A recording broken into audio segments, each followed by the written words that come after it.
رؤوس مقطوعة متعلقة على أسياف، وأي حد يقرر يهرب بيكون ده مصيره. لو حابب تعرف بقية القصة كمل معانا.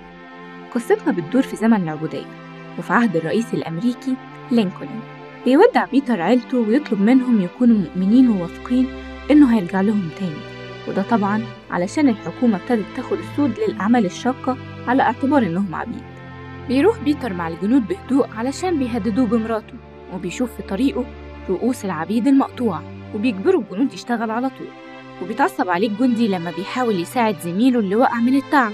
وبالليل بيسخر واحد من العبيد على كلام بيتر اللي كان بيقول لهم ربنا مش هيسيبنا وأكيد هيحررنا. تاني يوم بيسمع بيتر 2 من الجنود البيض بيتكلموا ويقولوا إن الرئيس لينكولن بيحرر العبيد، وإن لو حد من العبيد عرف ممكن يحصل عصيان ويهربوا من المدينة. بعدين واحد من الجنديين دول بطنه بتوجعه وبيفكر إن واحد من العبيد حطله حاجة في الأكل بتاعه، فبيضرب الولد الصغير جامد قوي. فبيتعصب بيتر ويقول له يسيبه، لكن الجندي بيوجه مسدس ناحية بيتر، وجيمي فاسل أو اللي بيسموه الصياد بيصفر له علشان ما يقتلهوش. وفي آخر النهار بيروح فاسل لبيتر ويقول له كلام بيستحقره فيه. من بعدها فاسل حاطط بيتر في دماغه وبيخلي الكلب بتاعه يحفظ ريحته علشان لو فكر يهرب.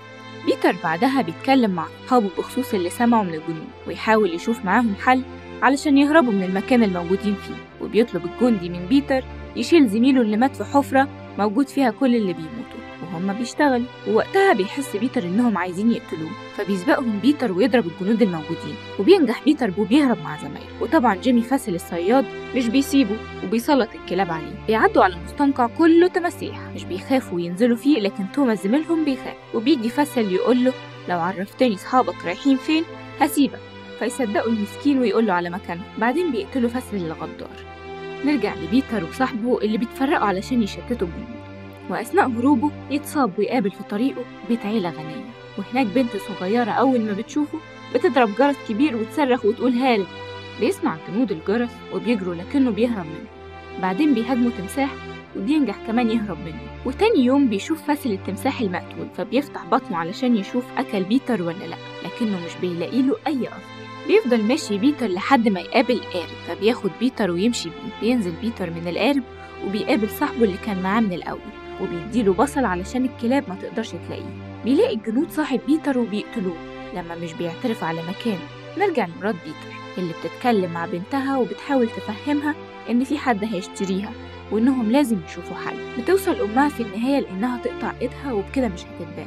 بعدين بيقابل بيتر في طريقه بيت بيتحرق وبيكون موجود فيه بنت صغيرة. بيحاول بيتر طبعا إنه ينقذها لكنه مش بيلحق وبتديله سلسلة. بيقابل بيتر واحد من الجنود وبيقدر يقتله بالسلسلة اللي معاه، وبيقدر كمان إنه يقتل كلب الصياد فاسل. بعدين بيلاقي جيمي فاسل وبيقعد يضرب فيه، بس هوب بنلاقي إن جيمي حد ضربه بالنار وبيموت. أدي نهاية الظلم. بيتر بيغمى عليه وبيصحى يلاقي نفسه في مخيم طبي.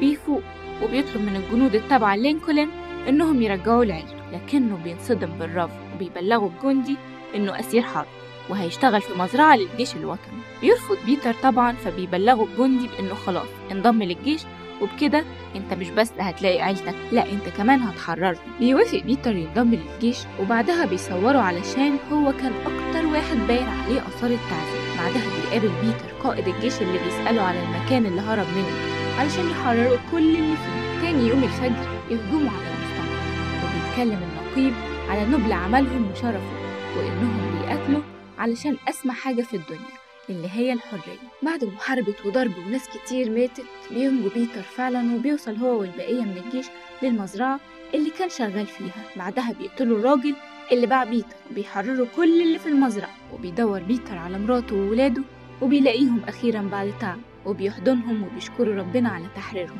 ما تنساش تقول لنا رأيك في الفيلم، وما تبخلش علينا باللايك والشير.